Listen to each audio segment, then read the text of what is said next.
Hey, welcome back, everyone. There's something I want you to think about for a minute. If tomorrow became the last day you ever wear the uniform, check in for an operation, or climb onto a rig, who would you be the day after?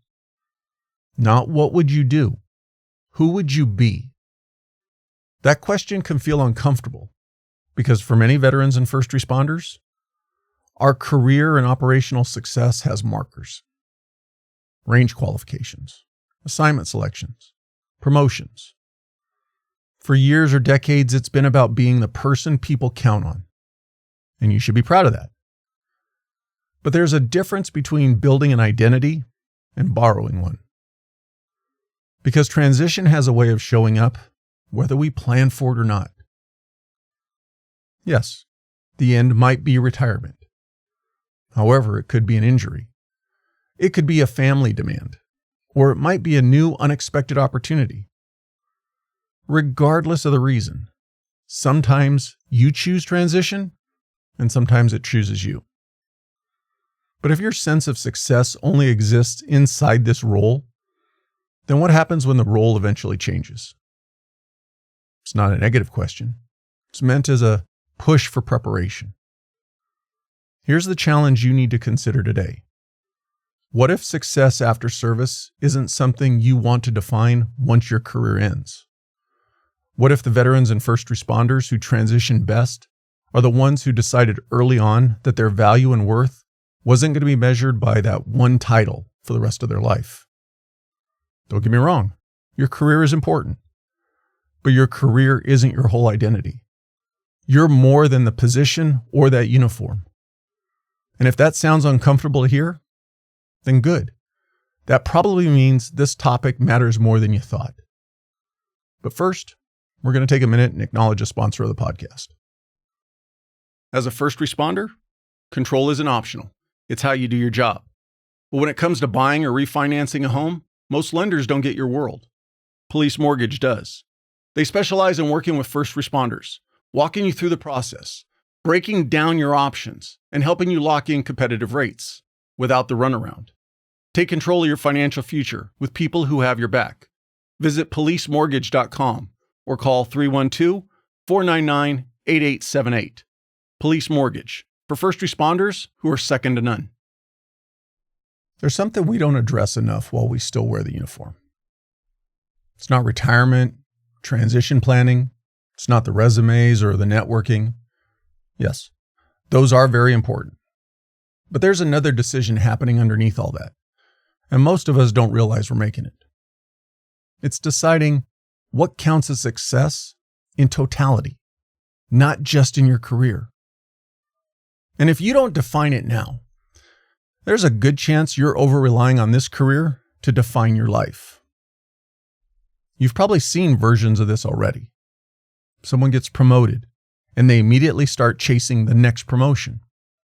Someone finally gets the assignment they wanted, and then they slide into a rut because they see that as the pinnacle of their life. Or maybe you've caught yourself doing it, thinking that when I make rank, when I get selected, when I retire, or when I finally make X dollar amount, then I'll feel successful. And maybe you will, but maybe you won't. Because there's something that can happen in careers built around service and performance. The mission starts as something you do. Then over time, without noticing it, the job becomes who you are. Now, these careers are different than most. People trust you and count on you when things are generally at their worst. There's something about protecting lives and ensuring the safety of others. It's normal that we come to care deeply about our work, and you should. It's honorable. But the question isn't whether your work matters. The question is whether your entire definition of yourself depends on it. Because if your identity only has this thing that defines it, eventually that becomes a problem. Think about this. Today, what makes you successful? Would your answer start with your title or assignment, Would it be the recognition you get from being in the uniform? Or do you define your success by being a good parent, a good spouse, or somebody who tries to make others better? Also, how many of your answers would still exist if your career changed tomorrow? You need to be preparing for that reality. Because one day, your last shift will come. One day, somebody else will get your assignment. One day, somebody else is going to sit in your chair. And one day, somebody else becomes the person everybody calls. That's no disrespect to you personally. That's simply the cycle of the life of these careers, and it never stops moving. So the question becomes, when that day eventually shows up, what survives? Does your health survive? Does your relationship survive? What about your sense of meaning? How about your interests? What about your self-confidence? Or did everything get invested into this one account? Because here's something we don't talk about enough. You can technically win in these careers and still lose. You can retire with recognition and feel disconnected. You can make more money and feel less useful. You can finally have freedom and realize your whole identity depended on being needed. That realization catches many veterans and first responders off guard, because from the outside, everything looks like a win. But inside, there's this strange void. And you're asking yourself, why doesn't this feel like I thought it would? That question is usually about identity, or more importantly, the lack of it. You thought achievement would answer the question that only meaning can answer. And this doesn't just apply to the future. This applies right now while you're still serving. However, the objective isn't to detach from your career. It's to stop asking your career to carry things it was never built to carry. Your uniform can't tell you who you are forever. Your department can't. Your assignment can't. Your title can't. Granted, they can shape you, teach you, strengthen you, introduce you to purpose, but your career can't become the only place you go to feel valuable. Here's a thinking exercise you can do privately. Imagine that there's 5 categories on your personal success scoreboard: career, health, relationships, character, and purpose. Ask yourself, if career disappeared, would the other 4 still stand independently? Would anyone know you outside of your job? Would you know yourself? Would your family describe who you are differently than your coworkers? Do you have interests that aren't measured by your achievement? Can you do something without needing to be the best at it? Can you spend time somewhere outside of your home where nobody knows your rank or what you do for a career, and you're okay with it? How about this one? How big is your social circle of people who aren't in the same career? Those questions might sound simple, but they're not. Because for people like us who are wired for service, performance, responsibility, stepping into situations where nobody knows your background can feel strangely uncomfortable.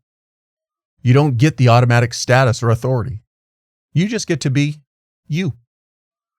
But do you know who you are? And if that thought feels heavier than you expected, don't ignore it. Don't judge it either. Just pay attention to it.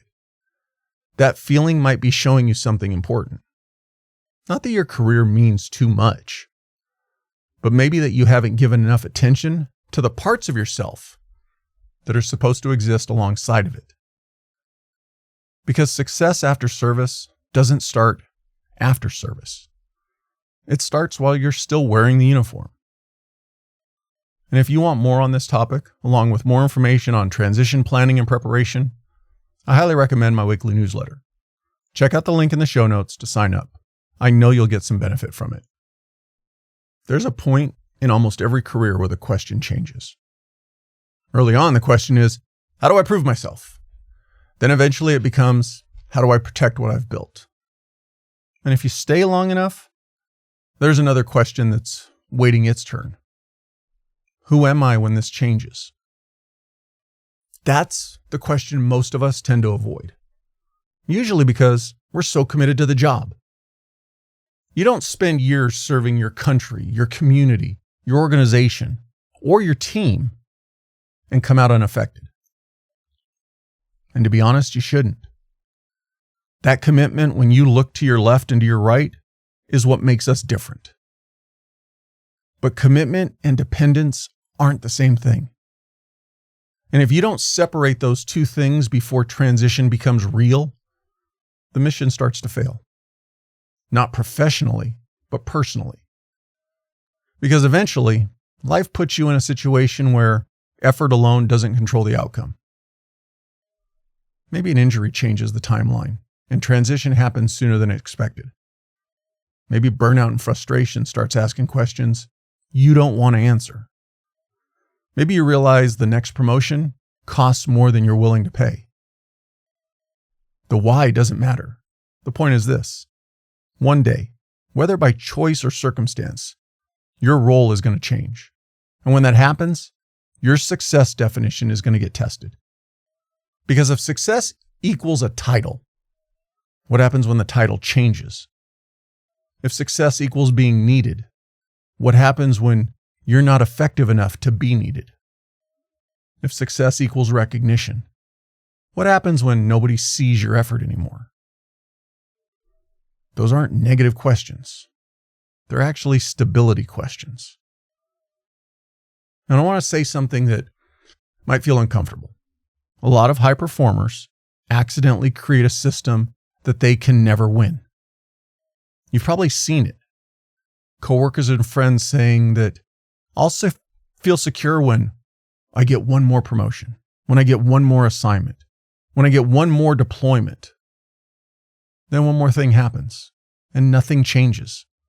Most likely, there's a new list of one more things because the achievement wasn't actually solving the problem. It was distracting from it. And it's not that ambition is bad. It's that ambition makes a terrible identity. Or worse, that ambition is merely the mask over the fear of having to get off this ride. Your identity has to survive success and failure. Otherwise, you become trapped. And this trap is difficult to see while things are going well. Because these careers give you that constant next objective. Different assignments, continuous responsibility, and that never-ending supply of admiration. And yeah, it's negative right now, but people still admire us. Whereas civilian life doesn't always work like that. You have to build more of it yourself. That's why this matters before transition, not afterwards. And here's something strange. Those of us who are the most prepared financially are often the ones who struggle the most with transition. Because on paper, we can seem like the most successful people in the room. We did everything right. We built an amazing career, earned the respect, made all the sacrifices. But then one day, you realize that they never developed anything else. And they find themselves asking questions they never had to answer before. What do I actually enjoy doing? Who am I outside of the job? What matters to me now that the career is over? And those questions can hit surprisingly hard, simply because those muscles haven't been trained. Think about defining your success like physical training. You don't wait until after an injury to discover if your body can compensate. You build the resilience before you need it. Same thing here. You don't wait until transition starts to discover whether your identity has range. You train the range now. And that means becoming more complete in who the person is inside and outside the uniform. So here's your challenge. Start finding ways to show your value exists outside of the career. Build relationships that aren't connected to the job. Develop interests where what you do isn't important. Learn things that don't improve your resume. Spend time in environments where you aren't the cool guy. Talk with people without needing to be impressive. Reconnect with the people who knew you before the career became your identity. And figure out what gives you energy other than the job. This isn't about being soft. This is about building internal strength. It's the preparation for what you'll take with you after you leave the uniform behind. Because if your identity only survives inside of one environment, that's dependency. And I know that word can feel unfair, but hear me out. Dependency doesn't mean weakness. It means a concentration of risk. That's all. I know that you already understand this professionally. You'd never build a plan around a single point of failure. You'd never trust one communication method, one entry point, one tourniquet, or one intelligence source. You'd build contingencies, redundancy, and flexibility. So why would your identity be any different? Why would your entire sense of worth sit inside this career? That doesn't actually honor the career. That puts too much weight on it. Your service can remain meaningful without becoming the only proof that your life is meaningful. And if there's a part of you right now thinking that, I don't know how I'd answer who I am outside this, it's not a reason to panic. Don't judge yourself. Just don't ignore the question. Because that question isn't a warning that something is broken. It might be the first sign that you're finally preparing for what's next. Let's take another quick break to acknowledge a sponsor of the podcast. And when we come back, we'll close out this episode. When it comes to sunglasses, first responders and military members definitely don't baby them. They get dropped, thrown in a utility pocket, or tossed in gear bags. Frontline Optics was created for that reality. You get premium eye protection without paying designer brand prices for something that won't survive your lifestyle. From polarized UV 400 lenses to anti-reflective coatings and water-repellent finish. And here's where Frontline Optics separates themselves from the pack. When life happens and your glasses break, they offer a no-questions-asked replacement program, even for prescription lenses. On top of that, Frontline Optics was founded by a firefighter, and a portion of every purchase goes to support the First Responders Children's Foundation, helping families of those who gave everything. So if you're looking for sunglasses that look good and come from a company that actually understands the job, visit frontlineoptics.com and use the promo code TRANSITION10 to get 10% off your purchase. Frontline Optics, from a first responder for the front lines. I want to leave you with something that isn't a task, just something to carry with you. At some point in your career, somebody is going to ask you a question that's going to sound very simple. If they haven't already done it, they're going to ask, so tell me about yourself.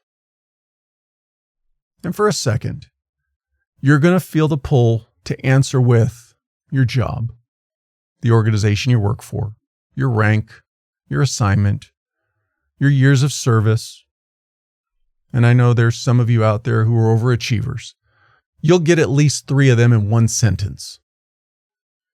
Because those answers have meaning and they validate your purpose, which, to a degree, they should.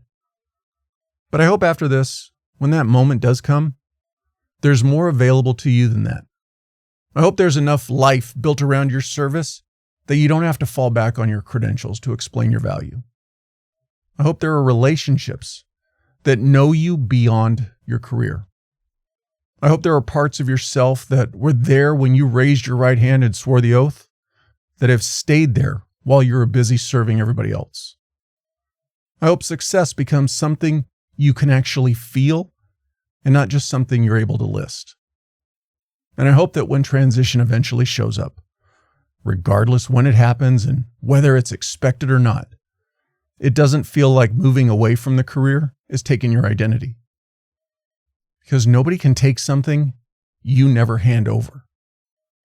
Yes, your experience has value. Your career is important. To more people than you will ever know, your service matters.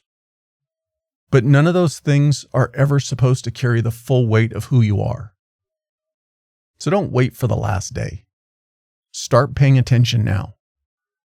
Not because your service means less, because your life means more. Prepare today for your transition tomorrow. I appreciate you staying until the end. Staying all the way through helps the engagement ratings. As always, please send me your comments. Be honest with me about what you like or what you don't like or what I'm doing wrong. I can't make any changes unless you tell me what you need. Also, I ask that you please share the podcast with anyone who would benefit from or that you think would enjoy it. And if you're not already, please follow the podcast wherever you're getting this episode. Stay safe, and I'll catch you on the next one.